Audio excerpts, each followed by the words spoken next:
Hey everyone, it's Caileigh with Remax. I sell real estate in the Fraser Valley. And before I dive right into things, I'd just like to say if you guys are enjoying my content, I would appreciate if you could hit the like button, the subscribe button, or even better, that little bell so that you get notified when one of my videos comes out. So diving into things, 2021 broke records in over 100 years for the amount of sales processed. So in 2021, the Fraser Valley Board alone processed 27,692 sales. That's sales, closed transactions, and that broke the previous record, which was set in 2016. We broke it by 15.5%. And what's really interesting is that despite how many sales were processed last year, there's still so much demand and the supply levels are so low. And that just speaks volumes on how many people are trying to become homeowners in the valley. I kind of wanted to share my predictions with you guys going forward into the new year. I think that condos, specifically larger condos, are going to be the ones to watch for.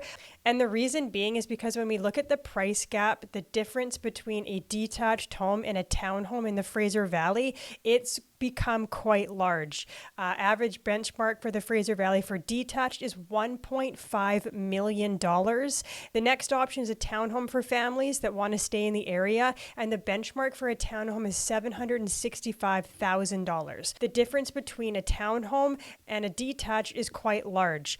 The next alternative is a larger condo for those that do want to become homeowners. Benchmark price for those is $549,200. So the gap between a condo and a townhome is much less. So I think condos are going to become more in demand simply because of affordability. I just sold a 2-bedroom, 2-bathroom townhome in Sagebrook, located in Willoughby Heights. It's an older townhome built in 2004, and that one I couldn't believe it. We listed it for $769,900, and it sold for $840,000. So to get into Willoughby now in Langley, it seems that to get into a townhome in Willoughby, it seems that you need almost $850,000. And again, that brings me back to why I think condos are going to see quite a bit of demand. I've got your benchmark pricing for the Fraser Valley. I gave it away a little earlier, but a detached benchmark price for Fraser Valley home is coming in at $1.5 million. That's an increase of 39% in 1 year. I don't know what's going to happen this year, obviously, but I don't foresee detached going up that fast, that quickly. The average time it's taking for a detached home to sell is 24 days. Benchmark price for a townhome in the valley is $765,800. That's an increase of 32.9% year over year. And the average time it takes for a townhome to sell is 14 days. Condos are coming in at benchmark price of $549,200. That's an increase of 25.3% from this time last year.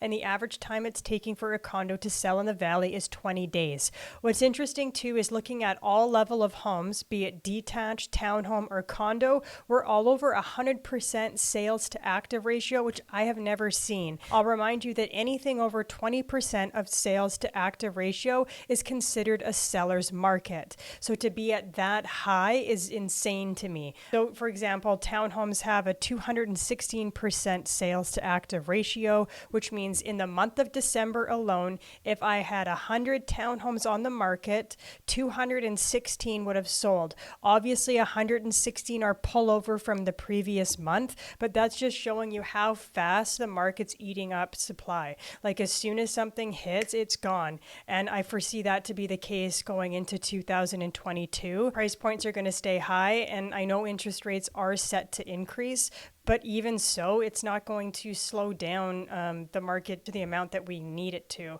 Again, the real problem is lack of supply. We need a ton of inventory to hit the market, and until that happens, the same thing that happened in 2021 is going to carry through to 2022. I hope it doesn't go up as quickly as fast because we simply can't keep up and it's not healthy for that to happen, but we'll have to wait and see. As always, if you guys have specific questions about your specific property, please reach out. I'm always happy to help. These are averages and benchmarks, and it doesn't necessarily reflect the true value of your home. So just reach out. And again, just a reminder to subscribe or hit the like button if you guys are enjoying my content, and I will see you next month.